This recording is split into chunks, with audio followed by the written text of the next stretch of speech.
हमने देखा कि फूड स्टमक से अब कहाँ मूव करेगा, अब ये इंटेस्टाइन में आएगा।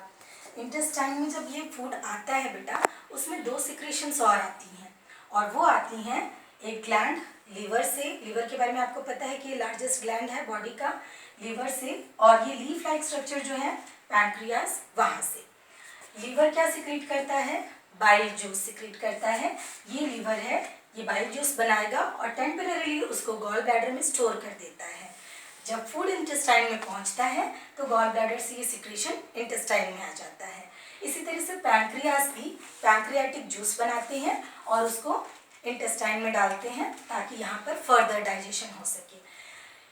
जो बाइल जूस है उसका फंक्शन क्या होता है, to break large globules of fats into smaller fatty acids and glycerol molecules. This is also known as emulsification of fats. क्योंकि फैट्स को हमारे ब्लड में बड़े बड़े मॉलिक्यूल्स एंटर नहीं कर पाएंगे, तो एब्जॉर्बेबल मॉलिक्यूल्स हैं फैटी एसिड्स और ग्लिसरॉल, इनमें ये कन्वर्ट कर देता है। तो लिवर ने जो जूस बाइल जो जूस सिक्रीट किया है उसका फंक्शन आपको पता चल गया, break down of fats. Now the pancreas secretes pancreatic juice which contains an enzyme known as trypsin, and the function of trypsin is same as pepsin. The name also, they are synonymous. So trypsin break down proteins into amino acids, and one more enzyme is there in this pancreatic juice which is known as lipase, and function of lipase is also to break down fats into fatty acids. तो ये pancreatic juice का काम था।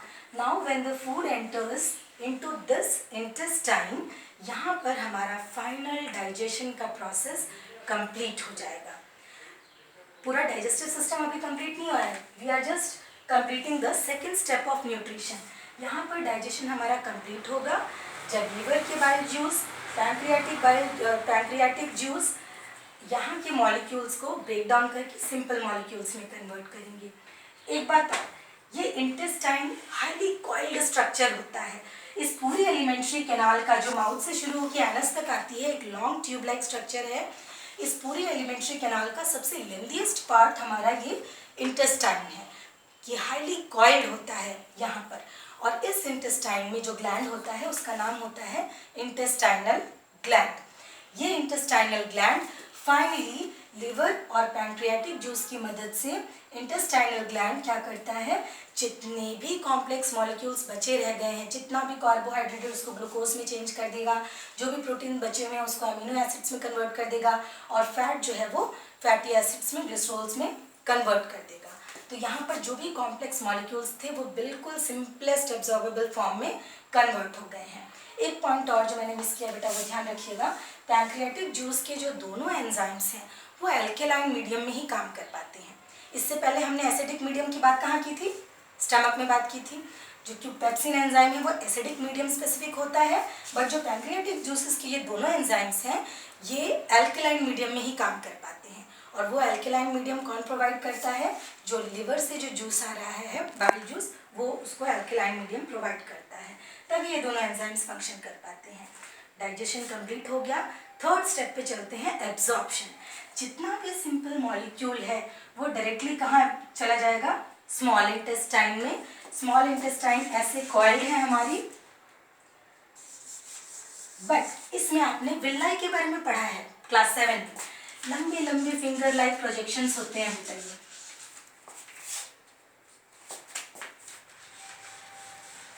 इस तरह से ये finger like projections होते हैं जो क्या करते हैं, सरफेस एरिया को बढ़ा देते हैं ताकि ज़्यादा से ज़्यादा न्यूट्रिएंट्स जो है वो ब्लड में एब्जॉर्ब हो सके। और इन फिंगर लाइक प्रोजेक्शंस के अंदर हमारी क्या आती हैं, ब्लड कैपिलरीज, जो ब्लड लेकर के आ रही हैं। अब न्यूट्रिएंट स्मॉल इंटेस्टाइन से विल्लाई से होते हुए किस में चला गया, ब्लड में एब्जॉर्ब हो गया।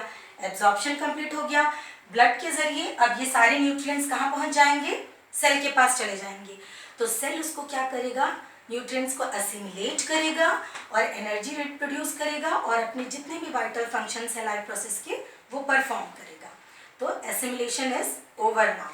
Now what happens after here, the food, the undigested waste that enters into large intestine में भी बहुत सारी विलाई होती हैं, and their function in large intestine is absorption of water. वो जो लेफ्ट आउट फूड है, जो अनडाइजेस्टेड फूड है, उसमें से वाटर को एब्जॉर्ब कर लेगा और उसके बाद में फूड जो डाइजेस्टेड वेस्ट है वो यहाँ रेक्टम में आके स्टोर हो जाता है और फाइनली बॉडी से इजेक्ट आउट हो जाता है, that is known as ejection. So I have completed this topic. Go through the video, pause it, write every name of every enzyme, do it stepwise, practice the diagram thoroughly and give me your answers tomorrow. Thank you, beta.